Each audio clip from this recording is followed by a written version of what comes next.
तो इस वीडियो में हम डिस्कस करने जा रहे हैं एल्कीन्स के बारे में। अब एल्कीन्स की कौन कौन सी बातें आपको ध्यान होनी चाहिए। Number 1, alkenes are unsaturated hydrocarbon.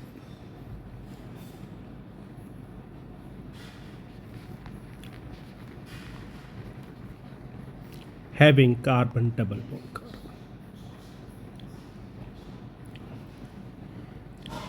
Hydrocarbon का मतलब आपको पता होगा कि वो कंपाउंड जो सिर्फ कार्बन और हाइड्रोजन से बनते हैं, और सी डबल बॉन्ड सी मतलब ये इस तरह के मॉलिक्यूल को हम एल्कीन्स कहेंगे।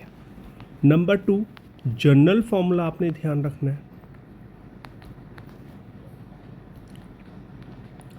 तो ये बेसिकली एल्कीन से 2 हाइड्रोजन कम है, मीन्स CnH2n होगा। कैसे?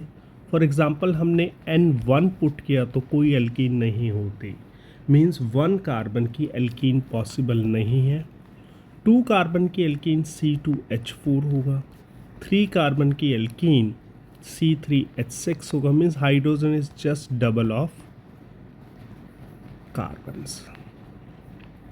अब नॉमनक्लेचर की बात आते हैं, तो नॉमनक्लेचर में ये नाम आएगा एन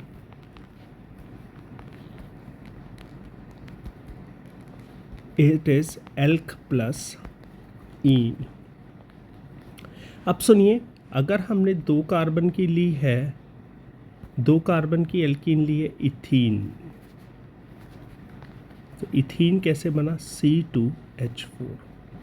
कन्फ्यूज़न आता है प्रोपीन को लेके। अब देखो C3H6 लेते हैं तो 2 पॉसिबिलिटीज़ आती हैं, या तो डबल बॉन्ड यहाँ हो या डबल बॉन्ड इस जगह पे हो। पर लकीली दोनों का नाम, अगर हम यहाँ नाम चेंज भी करते हैं तो दोनों का नाम क्या बनेगा? प्रोप वानिन और प्रोप वानिन। चूंकि यहाँ पे और कोई नाम पॉसिबल नहीं है तो ये 1 यूजलेस बन जाता है, तो इसका नाम हम देते हैं प्रोपीन। तो इथीन और प्रोपीन में हमें डबल बॉन्ड की पोजीशन बताने की कोई ज़रूरत नहीं है, क्योंकि वो फिक्स पोजीशन है। बट अगर हम C4H8 बनाते हैं तो यहाँ हमें नंबरिंग देनी, या इसके बाद वालों में नंबरिंग देनी ज़रूरी है, क्योंकि यहाँ पर एक पॉसिबिलिटी तो ये है हमारे पास, और एक पॉसिबिलिटी ये है। ठीक है बच्चों।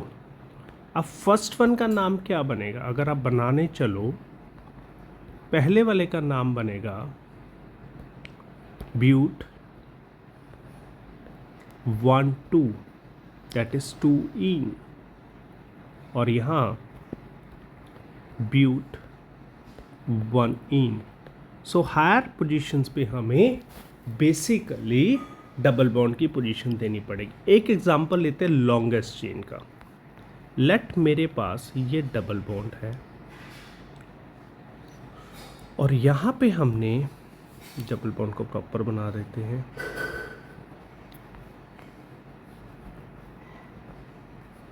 यहाँ पे इस तरह से इथाइल लगाओ। तो अगर आप लॉन्गेस्ट चेन चूज करने जाओ तो लॉन्गेस्ट चेन आपको यहाँ पे 4 कार्बन की नहीं मिलेगी, 5 कार्बन की। Choose a longest chain. Numbering आप किस तरफ से करोगे? अगर आप ध्यान से देखो, इधर से करते हो तो डबल बॉन्ड सेकंड पे आता है, तो ये वाली करेक्ट है। बट अगर आप इधर से करो तो यहाँ पे 1, 2, 3 पे डबल बॉन्ड आता है, जो कि रॉन्ग है। तो इसका नाम क्या बनेगा? That is 3-methyl। The substituent is at third position, 3-methyl pent. Now not a but, pent 2ईन। तो मेरे हिसाब से समझ गए होगे, नॉमनक्लेचर करने के लिए लॉन्गेस्ट कार्बन चेन को चूज करना है। नंबरिंग उस तरफ से करनी है जिस तरफ से डबल बॉन्ड को मिनिमम नंबर मिले, because double bond is more preferred over a substituent. Understand? अब इसके बाद हम आते हैं मेथड्स ऑफ प्रिपरेशन।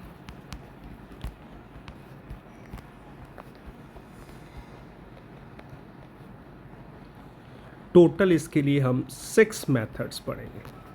कितने पढ़ेंगे? 6 मेथड्स। फर्स्ट मेथड जो हमारे पास आता है partial reduction of alkynes. Basically इसमें हम कोई भी एल्काइन लेते हैं, या तो इसका रिडक्शन करते हैं हाइड्रोजन के साथ PDBSO4, इसे कहते हैं हम लिंडलार कैटलिस्ट।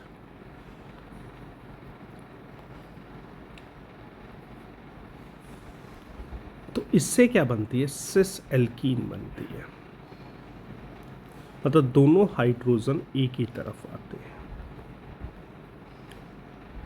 और दूसरा आता है, इसी में मैं बता देता हूँ, फिर हम इसके मैकेनिज्म को डील करेंगे, कि अगर हम सोडियम लिक्विड अमोनिया लेते हैं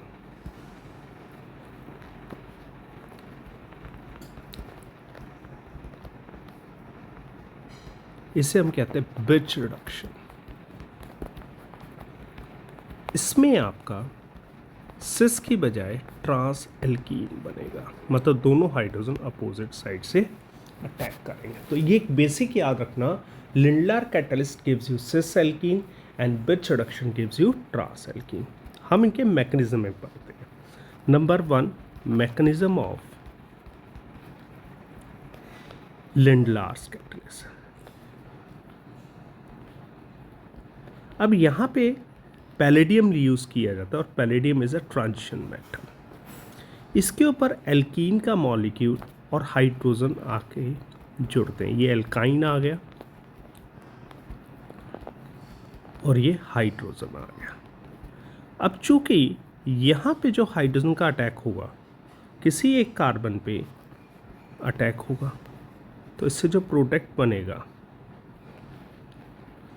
CHR डबल बॉन्ड CR, ये यहाँ से बॉन्ड बन गया और ये हाइड्रोजन यहाँ बॉन्डेड पड़ा है।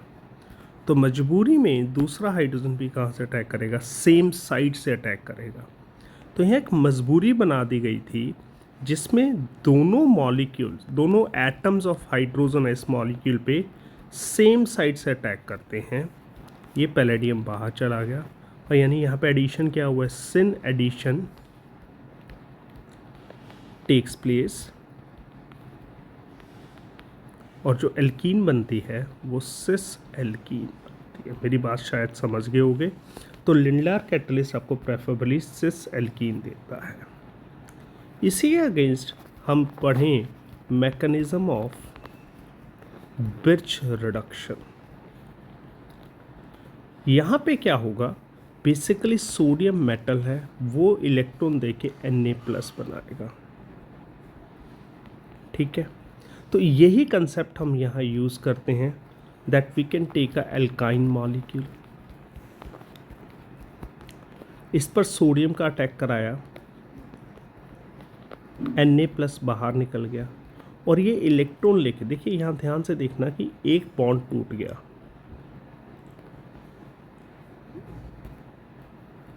यहाँ पे एक बॉन्ड टूटेगा, तो एक बॉन्ड टूटने से दोनों एटम के पास एक एक इलेक्ट्रॉन आ गया, और एक इलेक्ट्रॉन हमें सोडियम से मिल गया, तो ये बन गया एनायनिक रेडिकल। मतलब एनाइन भी है और रेडिकल भी है। अब इस एनायनिक रेडिकल के ऊपर अमोनिया अटैक करेगा, और मज़े की बात है, आज तक आपने अमोनिया को बेस पढ़ा है, बस में अमोनिया H+ दे रहा है, और जब वो H+ दे रहा है तो it is acting as a acid. तो ये H+ कहाँ जाके जुड़ेगा? इस माइनस पे किसी भी साइड जाके जुड़ जाएगा। अब यहाँ पे दोबारा से आपका सोडियम इलेक्ट्रॉन देगा, सोडियम इलेक्ट्रॉन देगा, तो in that situation it forms a A9, और एनाइन पे फिर दोबारा से अमोनिया H+ देगा। अब चूंकि H+ देगा तो वो उस तरफ अटैक करेगा जिस तरफ रिपल्शन मिनिमम हो। तो रिपल्शन मिनिमम कब होगा? जब दोनों बल्कि एल्काइल ग्रुप अपोजिट साइड होंगे। Means it will be attack from that and, ताकि एल्काइल ग्रुप अपोजिट आ जाए। तो यहाँ पे आपका एडिशन क्या हुआ है, एंटी एडिशन, और ट्रांस एल्कीन आपका प्रेफर्ड बने। तो पहला मेथड समझ आ गया। याद क्या करना है, बिर्च रिडक्शन से आपको एंटी एडिशन के थ्रू ट्रांस एल्कीन मिलती है और लिंडलार कैटलेस से आपको सिस एल्कीन मिलती है। ये काफ़ी इंपॉर्टेंट पार्ट था। सेकंड हमारा आता है डीहाइड्रोहेलोजिनेशन ऑफ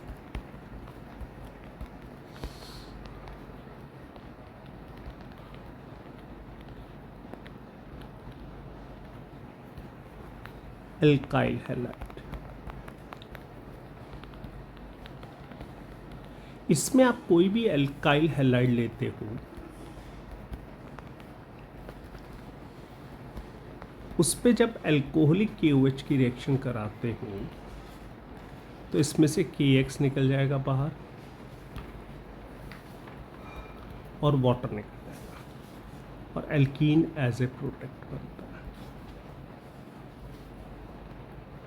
इसका जो मैकेनिज्म है that will be E2 mechanism, जिसमें कार्बोकेटाइन नहीं बनता। E2 मैकेनिज्म में ये मान लीजिए आपका CH3CHX है और ये CH2H। तो KOH is a strong base वो होते हैं जो H+ को एब्स्ट्रैक्ट करते हैं। ये बैक साइड से H पे अटैक करेगा, ये इलेक्ट्रॉन इधर जाएंगे, ये इलेक्ट्रॉन इधर जाएंगे, तो होगा क्या, CH3CH, यहाँ पे एक बॉन्ड बनना शुरू हो जाएगा, ये बॉन्ड टूटना शुरू हो जाएगा और ये बॉन्ड बनना शुरू हो जाएगा, ये बॉन्ड टूटना शुरू। तो एक दो बॉन्ड बनने शुरू हो गए, दो टूटने शुरू हो गए। अल्टीमेटली इसमें से क्या निकल जाएगा, वाटर निकल जाएगा और X- निकल जाएगा और एल्कीन बन जाएगी। यह एक और चीज़ सीखनी है, एक तो कार्बोकेटाइन नहीं बनता तो रीअरेंजमेंट पॉसिबल नहीं है, और दूसरी चीज़ है कि बेसिकली इस मैकेनिज्म से अगर हम देखें तो if there is a possibility of, ये काफ़ी मेन पॉइंट है, if there is a possibility of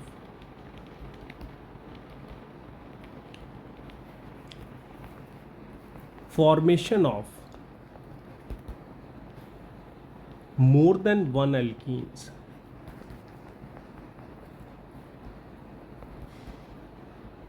the alkene which is more stable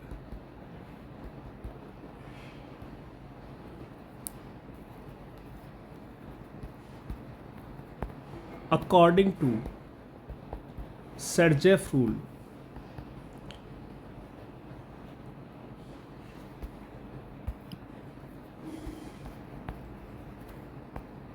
formed as major product।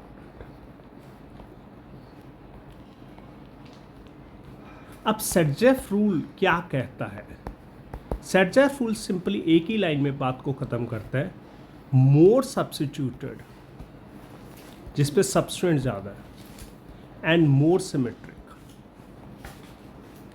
Alkene is more stable. अब इसको हम एक एग्जाम्पल से समझते हैं। कैसे कि मैंने ले लिया 2 हेलो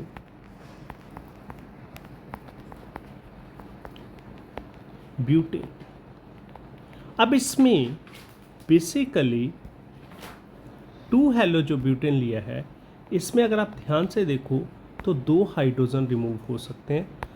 अगर ये बाहर वाला हाइड्रोजन रिमूव होता है और या ये अंदर वाला, तो बाहर वाला रिमूव होता है तो प्रोडक्ट बनेगा ब्यूट-1-ईन।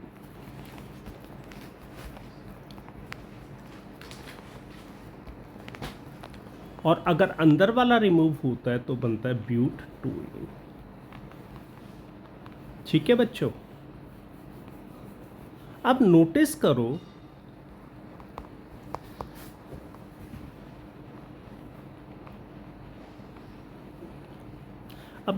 करो ब्यूट-1-ईन में सब्सटेंस कितने हैं, सिर्फ एक, और ब्यूट-2-ईन में क्या है, 2। और ब्यूटवीन ज़्यादा सिमेट्रिक भी है, सो ये मेजर प्रोडक्ट बनेगा एज़ कम्पेयर टू ब्यूट।